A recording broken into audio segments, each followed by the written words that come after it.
from Denver, this is Fox 31 News at 8. We're on it. The city is opening its first city-run vaccination site here at Montbello Recreation Center. How this is going to work, those details coming up. And no more snow for this morning, but we do still have that pinpoint weather alert going on for those slick and snow-packed roads. I've got to look at those road conditions for the pinpoint weather beast. Southern states, like Texas, still dealing with their own winter problems. This morning we are learning about a couple of Coloradans who spent days trying to get out of Texas and escape the blackouts there. Heading south into town. Whoa, there's a guy just spinning around right in front of us right there. See him? A little monster, one of those Mazda Miatas. And he, whoa, hold on, buddy. Watch out, watch out. Boy, he did a couple 360s right there. Ooh, got to be careful out there. Our crews have been out watching that morning drive for you all morning long. Fox 31's Jim Hooley catching that spin out on I-25 earlier this morning. And since midnight, Denver police have received 20 traffic crash reports. So it's been a busy morning. It's a pinpoint weather alert morning, and that's why you keep your news live and local here on Fox, because we got a lot to track for you. Just after 8 o'clock. Good to have you, by the way. I'm Kirk Yonke. I'm Megan O'Halloran. Let's get right to Brooks on this pinpoint weather alert. Now, the system itself has moved out of the area. The residual effects, though, a tough morning drive in a lot of spots.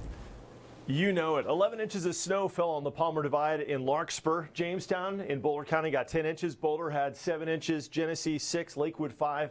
DIA just under an inch of snow fell. Bottom line, main roads, they've done a great job, CDOT, but it's those secondary roads, those neighborhood roads, still snow covered, still slippery, and that's why we've got this pinpoint weather alert day until we can get some of that sunshine later today to help to melt a lot of the roadways. Drew will have the latest on the traffic coming up. Here's a live view from the Baxton Shaker Skycam Network. Looks like some low clouds now rolling into the city after a brief break, but here's the bottom line. We've got a warming trend ahead for early next week, but it's going to be preceded by a chance for some snow. A snow shower possibility tomorrow morning, but then again on Saturday.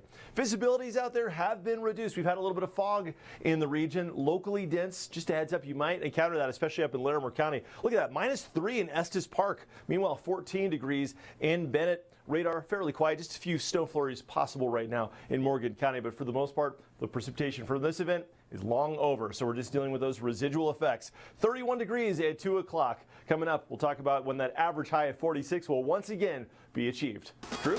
Yeah, we've got crews all over the metro area. Live look at Jim Hooley and crew. They're to the north of the metro, I-25 northbound, just passing Thornton Parkway here. And as Brooks was talking about, the solar shovel, the sun, really helping out this morning. Earlier on this morning, we saw as I-25 was snowpacked all the way across. Really, lane recognition was tough earlier on this morning, but the sun really helping out. So at this point, just be prepared. Make sure you have that windshield wiper fluid, a lot of splashback. This is Carly Cassidy and crew, I-25 northbound, just passing I-70. A crash was reported on I-70 in the eastbound direction. I'm going to show you in the map what we're talking about. So this is I-70 eastbound of Peoria, and as you can see, a lot of red, so a lot of backups in that eastbound direction of I-70. So if you're heading out to the airport, obviously that'll be part of your commute, so do give yourself a little bit of extra time, hopefully then get this cleared out of the way. I-76 in the eastbound direction up in the Thornton area, dealing with the crash there as well. But if you take a look at the map now, it's a lot better than we saw earlier on. You still have the reds and the orange and the yellows, slower speeds. You certainly want to do that. Give yourself some extra time. But as we were talking about,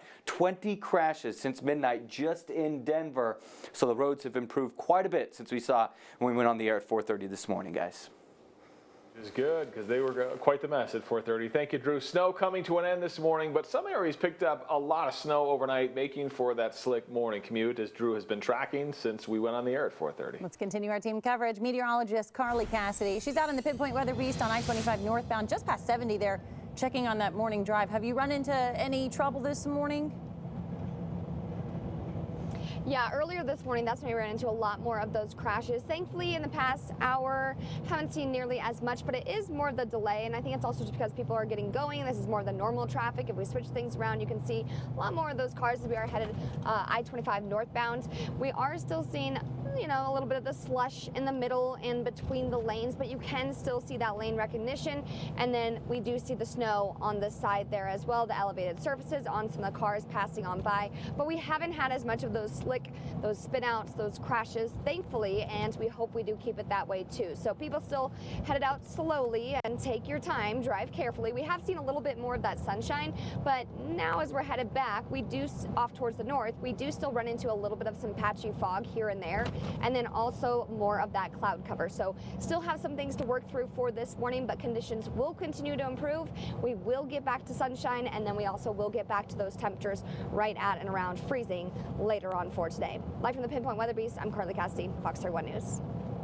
All right, thank you, Carly. Denver opening up the first of 4 new vaccination sites, by the way. It's focused on distributing COVID-19 vaccines to people over the age of 65 living in the Montbello neighborhood or those that are struggling to gain access to the vaccine. Fox 31's Emily Allen joining us live from the Montbello Recreation Center to let us know more about this site, who qualifies, and how it will work. Good morning, Em. Good morning, Megan. Yep, we certainly have all of those details, and the city wants to emphasize too, this isn't going to be a mass vaccination site, a much smaller operation focused on people living right here in the Montbello neighborhood. This is of course happening here inside of the Montbello Recreation Center, just as you mentioned, and it's focused on people who are living in this area who've had a tough time getting access to the COVID-19 vaccine. This will operate by appointment only. Those appointments will be available for Montbello residents over the age of 65 or anyone in the other categories that are currently eligible to receive the COVID-19 vaccine in Colorado right now. This is the first vaccine site that will be run by the city, and it's one of 4 planned for Denver. The city will also open sites in Northwest, West, and Southwest Denver. Now, as for the specific locations and when those sites will open, that has not been announced yet, but of course we'll stay on it, let you know as soon as we get those details. Now, the goal is to improve vaccine access for those facing barriers in these underserved communities. This site will not be accepting any walk-ups. Again, this is by appointment only, and of course we'll let you guys know how today goes. Emily Allen, Fox 31. All right, we'll be on it. Thank you so much, Emily. Local service dog trainers need your help right now. We're learning about all the people that you can help by getting these pups ready to help everyone from veterans to children. And we will slowly thaw out on this pinpoint weather alert day, but because of the snow last night, the roads are still a mess, especially on off-highway surfaces. 31 degrees will be the high today. That is 15 degrees colder than normal. Coming up when we'll get into the 50s. That's right, coming up in pinpoint weather.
from Denver, this is Fox 31 News. We're on it. New information this morning on those deadly storms in the southern U.S. At least 24 people have died this week, including one from fire or carbon monoxide poisoning while struggling to find warmth inside their homes. More than 100 million people live in areas under winter weather warnings, watches, or advisories. Blackouts expected to continue in some parts of the country for days. They have certainly been dealing with a lot of that down in Texas. Here's a live look at Dallas this morning. Some Republican politicians, including Texas Governor Greg Abbott, have tried to pin blame on wind and solar power for the outages, but traditional thermal power plants, which rely mostly on natural gas, provide the bulk of power in the state of Texas, and many saying that that was the larger problem. So I'm sure that'll be debated in Texas for quite some time. There are some investigations that are already underway. Well, 8:11 this morning, we're hearing from 2 Colorado residents trapped in Texas, unable to get home. The 2 left Colorado last week to visit a friend in Austin. Sunday night, they lost power. They woke up to a 50-degree house on Monday. They were able to find a safe place to stay, but they've now been trying to get back to Colorado ever since. After several canceled flights out of Austin, they decided to hop in the car, drive to Dallas, and try their luck there. But the roads were dangerous and ice-packed the whole way. You know, when are you going to get home? When are you going to get home? And it's like in Colorado, you don't understand. You know, we can get anywhere with, 6 inches of snow, a foot of snow. We can get out, and they've got great snow plows in Denver, and they have nothing in Austin, nothing. Oh, what a tough spot to be in. The pair planned on sleeping at the airport Tuesday night, saying they did not want to take any chances in case the weather got worse. All right, 8:12 right now. Let's get to Brooks. You know, Brooks, I have family down in the Corpus Christi area, and you know how far south that is in Texas. That's almost as far south as you can go, and they've had freezing temperatures, and they've had neighbors with busted pipes. It's crazy how far south this cold snap extends. And that's a subtropical region. They don't insulate the pipes the same way. The infrastructure just isn't set up for it. And on the flip side, Texans in Colorado, caught in Colorado, trapped in Texas. Either way, this winter blast has made such a difficult time for so many, and we're still emerging from it. And that is one of the reasons that we're under a pinpoint weather alert today. You see, we had that snow last night, and that really messed up our roads. Of course, we're faring it a lot better. We've got the equipment, the plows, and all of that stuff. But at the same time, a lot of the side roads, a lot of secondary roads, still unplowed or very limited capacity to the plowing. And so we're talking about 11 inches in Genesee and up to Larkspur, 10 in Monument, 7 inches in Boulder. So this is enough where certainly earlier this morning especially, it was really tough going, and now we're just starting to emerge from that. And with the sunshine now coming out, that'll help to clear away a lot of these roads, especially in places like Louisville, Fort Collins that had about 2 to 3 inches of snow, a lot more navigable up there, especially with the help of the sun. But here's a shot up toward the Boulder area, really West Arvada, Highway 93 at West 82nd Ave, north of Golden. You can see there's still a lot of slush on the road, so still some issues out there with the snow. So we're going to continue this pinpoint weather alert for the impacts from last night's snow, even though the snow is over, through at least the middle of this morning. 21 degrees at 10 a.m., 31 for a high today at 2. That is 15 degrees cooler than normal. Fog also a little bit of an issue. Earlier today, much more of an issue. But once you get down toward the Springs, there are still some really foggy spots, almost zero visibility. Just a heads up there. Don't be surprised if you find some. And if you're heading up to the mountains, don't be surprised if you find a lot of powder. Look at that, 18 inches up at Steamboat. The catch, though, is that the backcountry is still extremely dangerous with the avalanche risk. Colorado Avalanche Information Center warning that, yes, you need to check ahead with them and really think twice, especially if you don't have the equipment. I mean, they're still going to see snow up here. They're getting more of it, and there's just such a weak layer with feet and feet of fresh snow on top of it. Whole snowpacks can slide in this kind of weather, and we saw that yesterday with another fatality, unfortunately. So here we are. We got more snow in the high country this afternoon. Possibility of a couple of stray snow showers, renegade snow showers, kind of not associated with what we had last night, but just a bit of energy coming out of Weld County, maybe enough to produce a coating if that happens. Now, another sort of wild card tomorrow is going to be this. We've got a little upper level system that'll be pushing through, producing snow in the high country, and some of the computer models suggesting that indeed we may catch a few snowflakes in Denver around the time of the morning commute tomorrow. Not expecting accumulation, not expecting any real impacts out of this, but there may be a little bit of a burst. We'll have to watch that tomorrow morning at 6 a.m. Typically, as systems come out of the mountains, they dry up. There's nothing left to them. But this one has potential to maybe lay down something. So we'll keep an eye on that for you. It's a real subtle feature, but it's one of those things where, well, you know, Colorado in the wintertime, you can get these little surprises that pop up from time to time. Now, that said, another snowy system coming our way on Saturday with the possibility of a dusting to an inch of snow falling. This would be during Saturday morning. So just a heads up there as well. 5 to 8 inches of snow additional from now until then up toward the divide and the ski areas along I-70. 6 to 10 inches up towards Steamboat additional. So plenty of snow to be had. Now, this weather is a little bit wild this time of year, as you know, and the Pinpoint Weather app is always going to be there for you. Even if you're not watching Fox 31 at the time, you're out traveling or what have you, just scan this QR code with your camera phone. It'll automatically take you to the free Pinpoint Weather app download site. You don't have to mess around with navigating through the App Store or any of that business. It's a great tool to have. Hey, check it out. Becks and Shaker Skycam Network. Roads looking wet there on I-25. Landscape looking snowy. Denver looking beautiful on this wintry late February morning. Pinpoint Weather alert day today, 31, 44 tomorrow, 43 on Saturday. A couple of snow showers may lay down a quick ½ to an inch of snow. And then Monday, the big thaw, 55 Monday, 57 on Tuesday. But it's going to be followed by a cool down with more snow late next week. Guys, March is the snowiest month of the year here in Denver, Colorado. So buckle up. It's inevitable.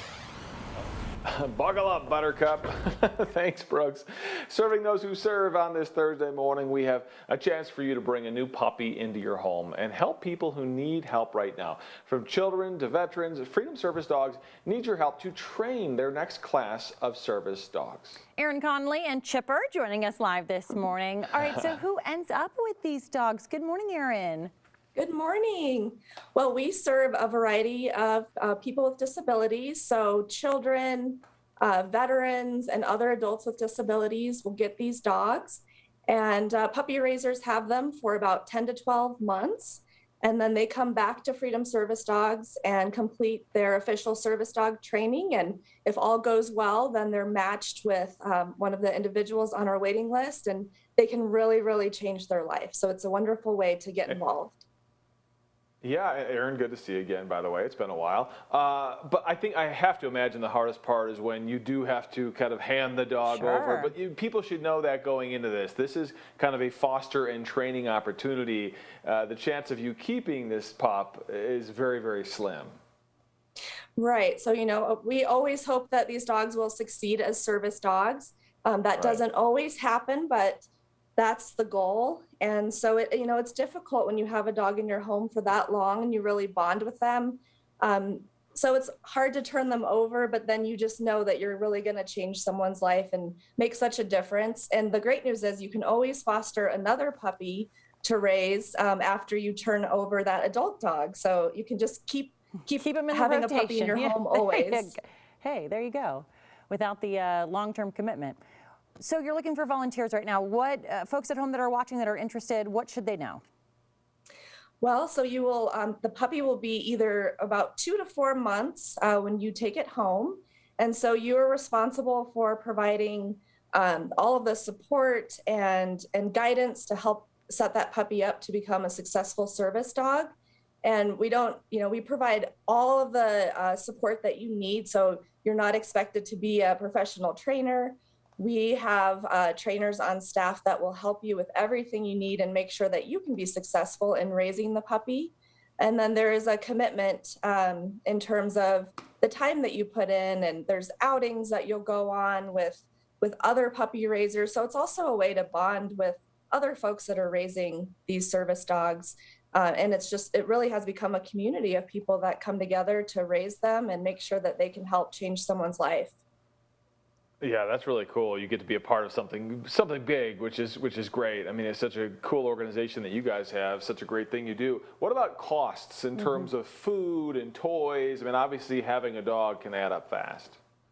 Yeah, absolutely. So in terms of all the veterinary care, supplies and things like that, we cover everything. So we just want to make sure that people are set up. It's the time commitment that you're getting into.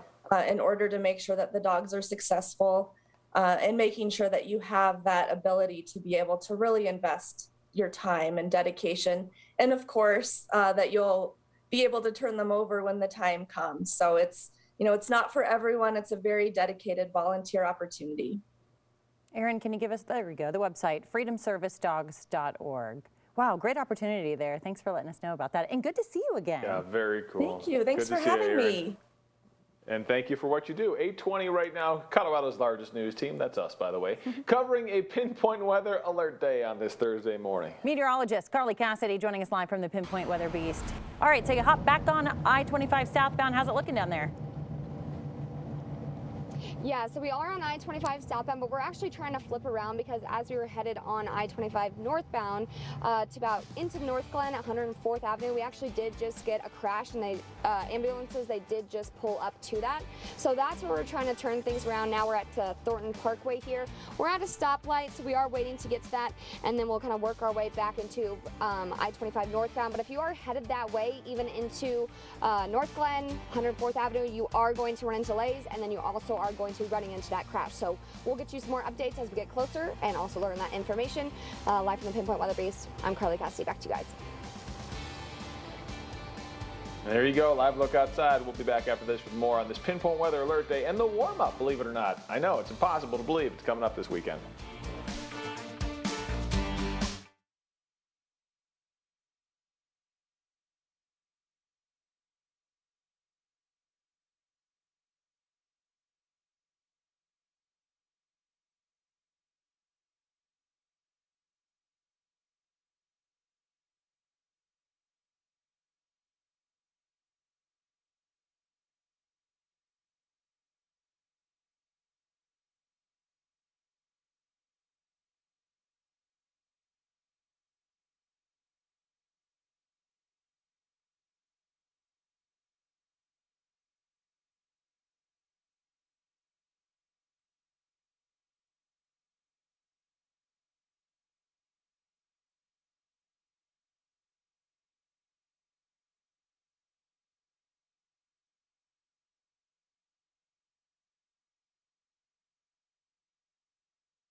Live from Denver, this is Fox 31 News. We're on it.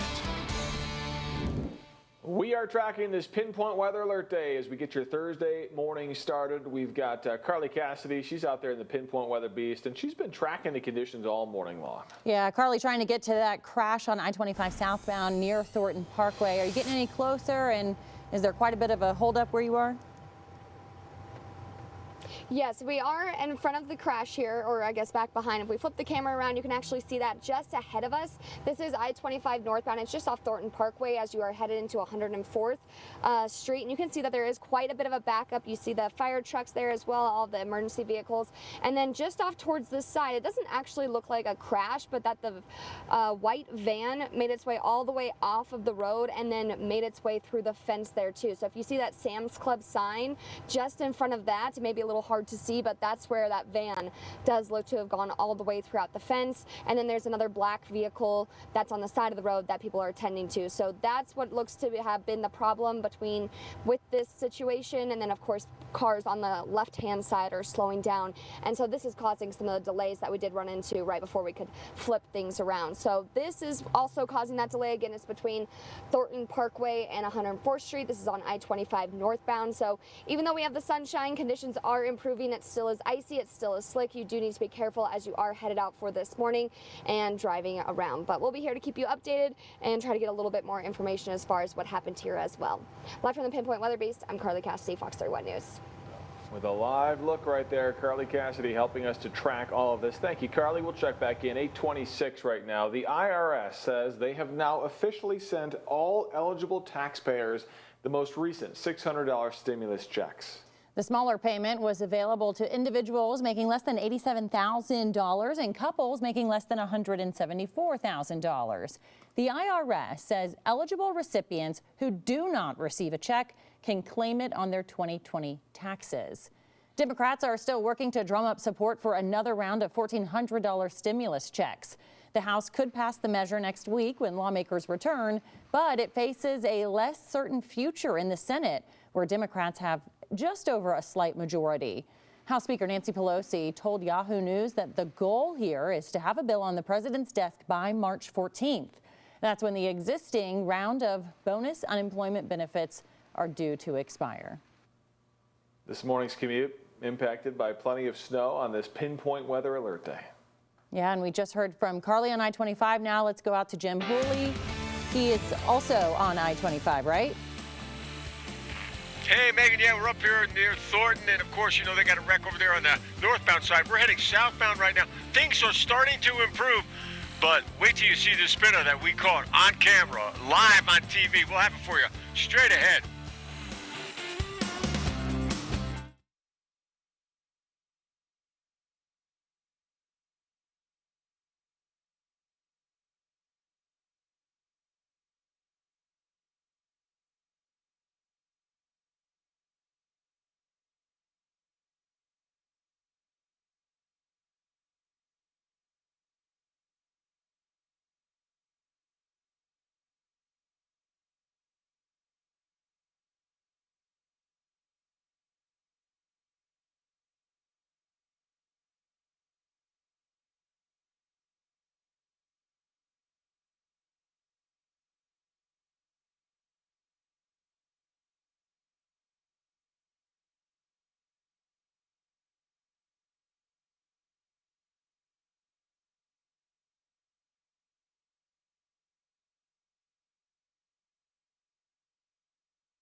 Denver. This is Fox 31 News at 8:30. We're on it. It's a pinpoint weather alert day, and you've probably seen the snow. Check out some of the fog going on. This was from a couple of hours ago, kind of in the Cherry Creek area, looking toward downtown. These pictures capturing that fog as it rolled through early this morning, although it does seem like most of that is kind of burned off by now. That was a penthouse picture, wasn't it? Someone living swanky up there at the top of the building. Living the life. Well, we're out here on the weather deck right now. Pretty. It's pretty there. A blanket of snow That here. looks good. Look how creative our producers have gotten. This is a picture with a microphone in here to keep it from freezing up. So. Oh, I thought it was a picture of sangria, but I'm an optimist. It was How until inventive, Megan right? got there. All right, let's get to Brooks. You got to keep stuff warm. You got to figure out ways to make it work. We've got snow, we've got cold, and you may have to give yourself some extra time heading out the door this morning as well, or something to warm you up. Brooks, sangria maybe.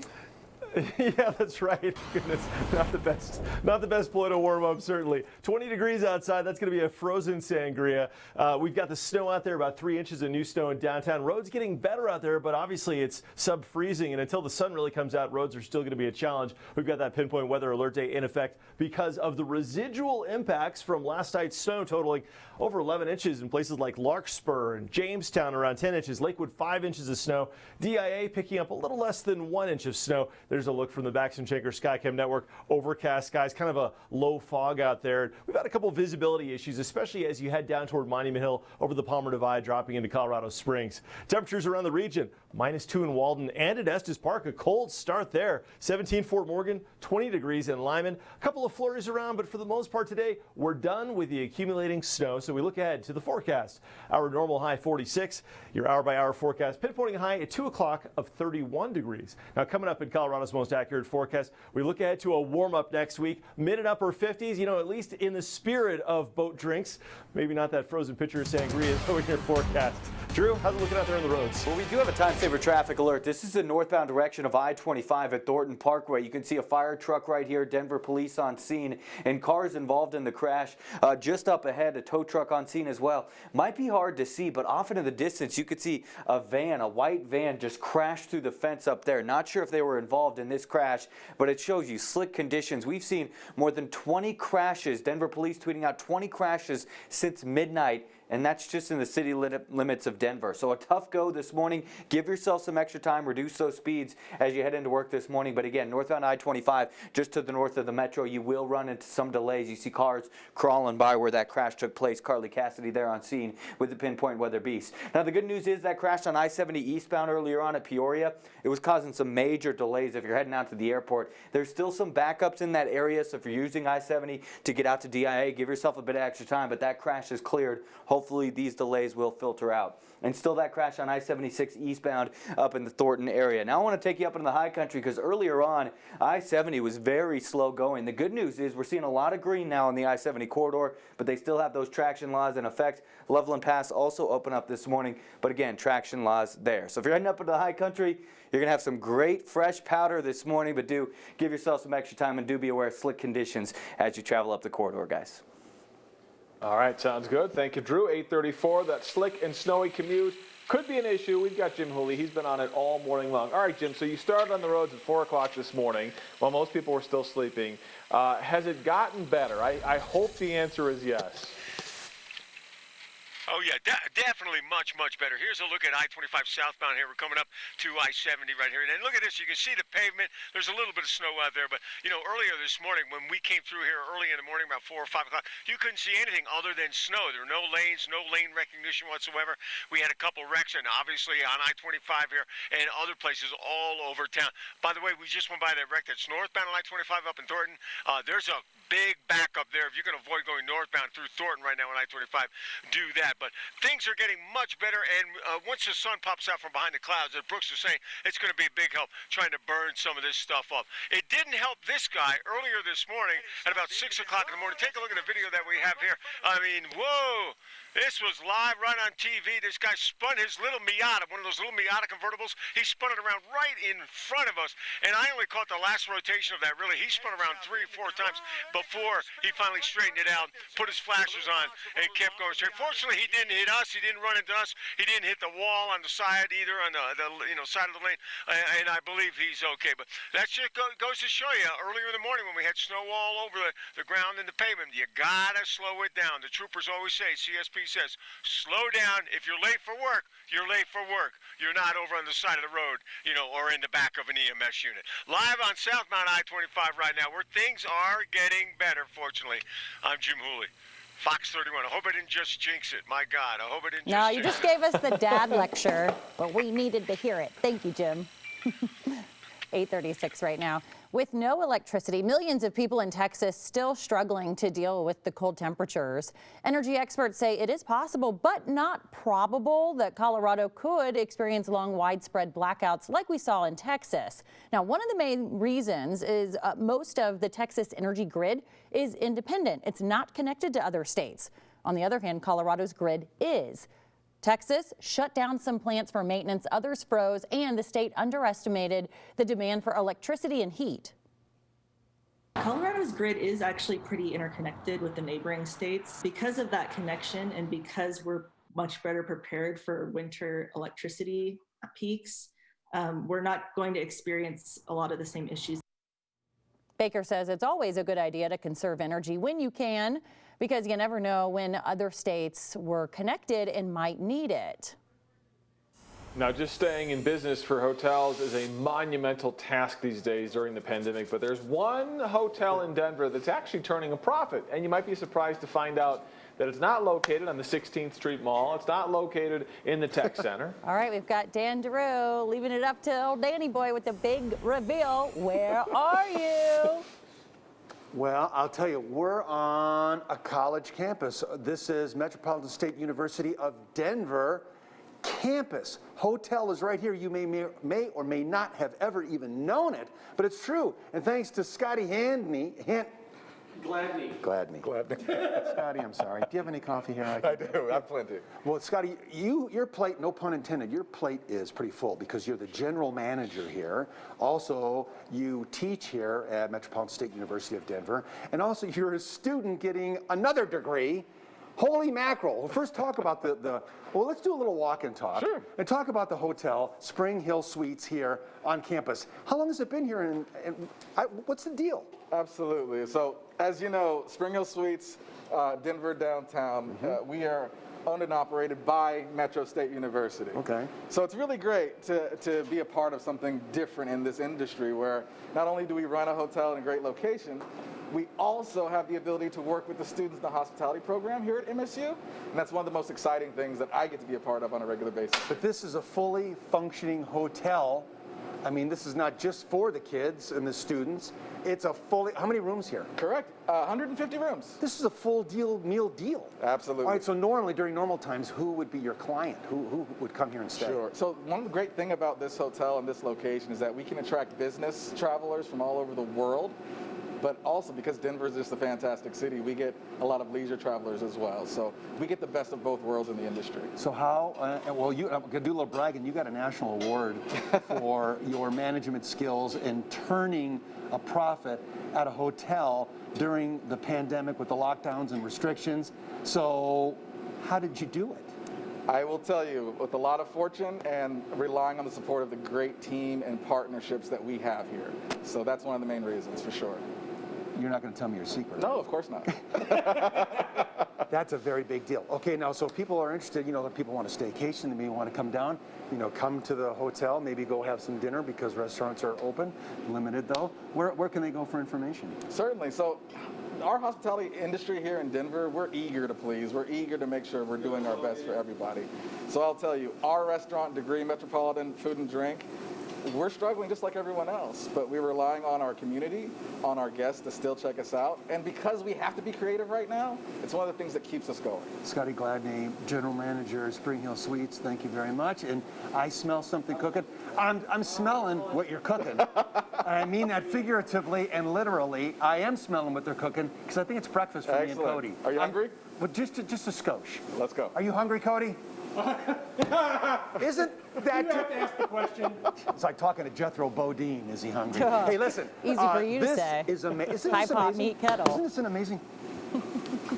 Isn't this an amazing hotel? I mean, it really is. I would love to check in and not check out. I didn't realize that the school actually owned it and operated it. I think that's super cool, super fantastic. So, all right, we'll check back in, Dan. Obviously, I can't wait to see what's for breakfast. No, I want to see what's for breakfast. I got to see what they're having for breakfast. 20 minutes till 9 right now. Colorado farmers and winemakers are making sure you can still enjoy all they have to offer during the pandemic. And on National Drink Wine Day, we're getting a rundown of some of the options made all around our state. So my sangria reference wasn't that far off then if it's National Drink Wine Day. Well, good morning. We are in a pinpoint weather alert day as well, thanks to the residual making some of those side roads very slick this morning. 21 by 10, 31 by 2, still 15 degrees cooler than normal, but coming up, a big warm up preceded by a little bit more accumulating snow.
Live from Denver, this is Fox 31 News. We're on it.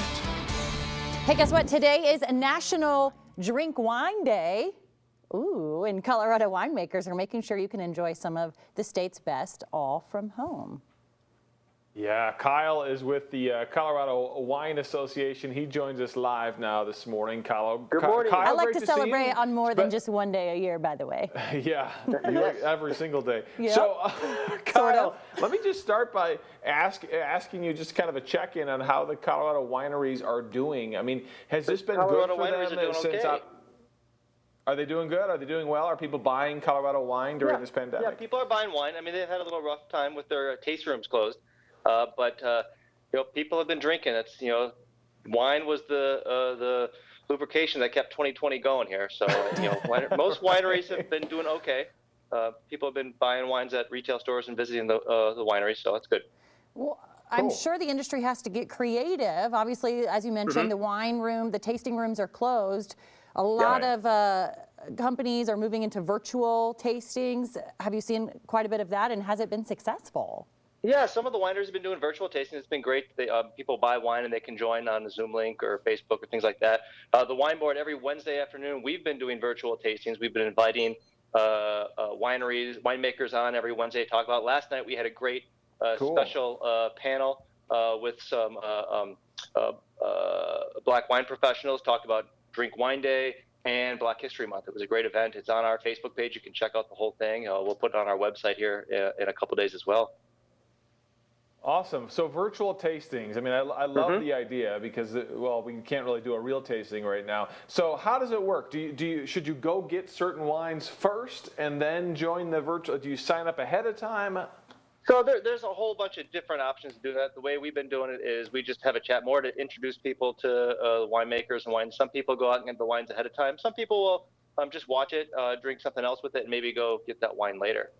What do you have in front of you there? Can we do a little virtual? Well, where's our wine? I wish I could sip along with you. Let's do a wine tasting right now. Right now.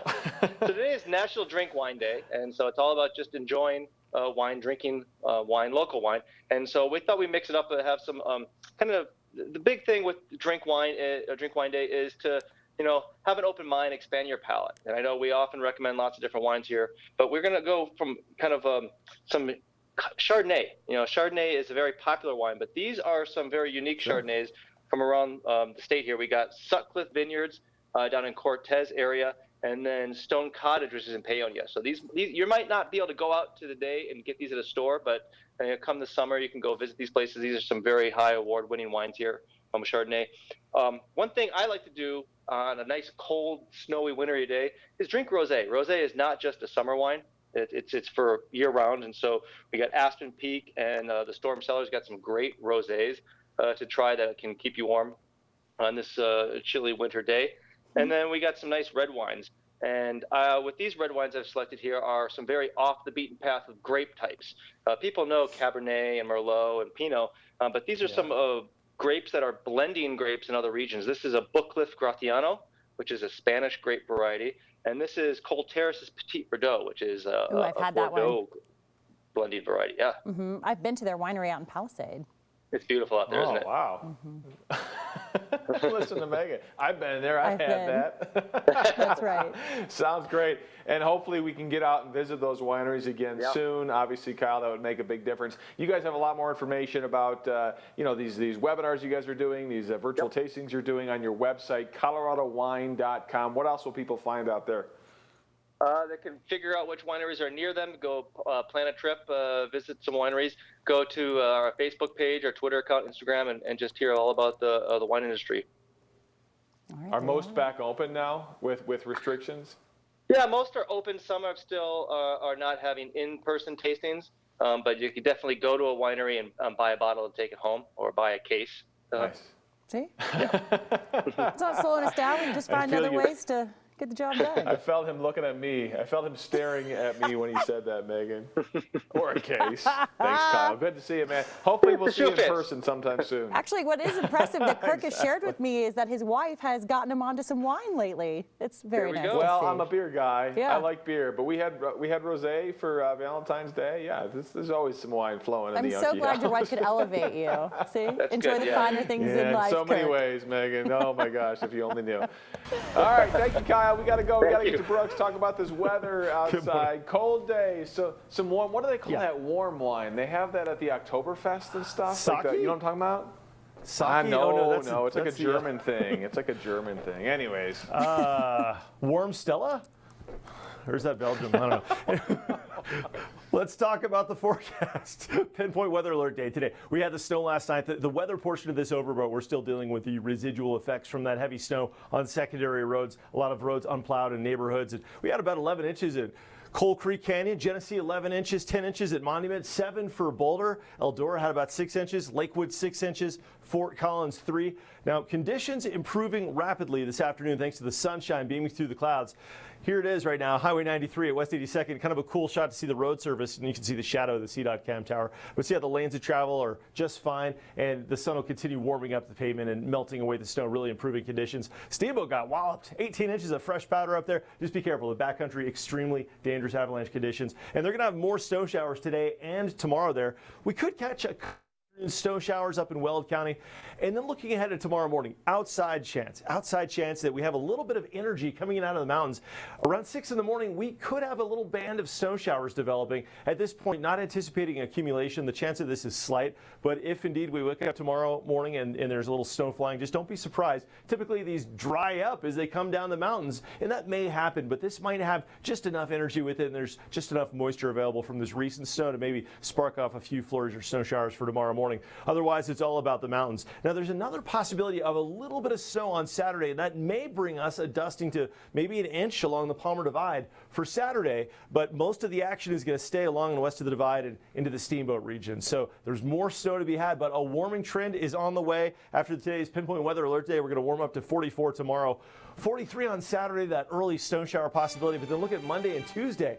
55 degrees on Monday, 57 on Tuesday. Our average high is 46. So, I mean, this isn't wildly out of the norm. We're talking about 10, 11 degrees warmer than normal, sort of like today's 15 degrees colder than normal, but it's going to feel like springtime, considering it was in the minus teens earlier this week.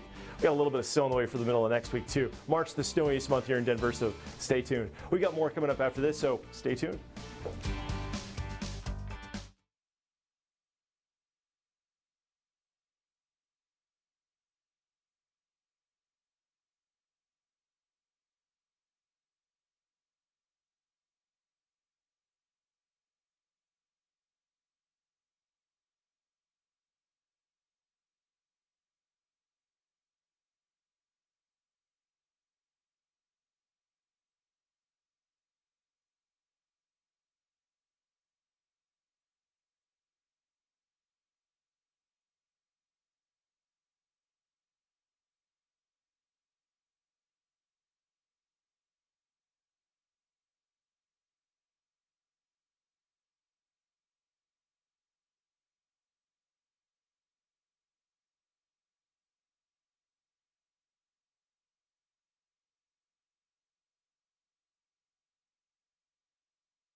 An emergency meeting held last night to discuss dangerous street drugs in Boulder County. It comes as experts out there are warning parents about counterfeit prescription pills that are actually laced with fentanyl, super dangerous. The county now estimating a quarter of all black market pills actually contain a lethal amount of fentanyl, known to be more than 50 times more powerful than morphine.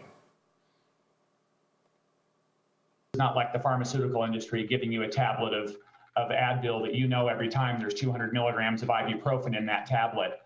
You don't know what is in an illicitly manufactured tablet.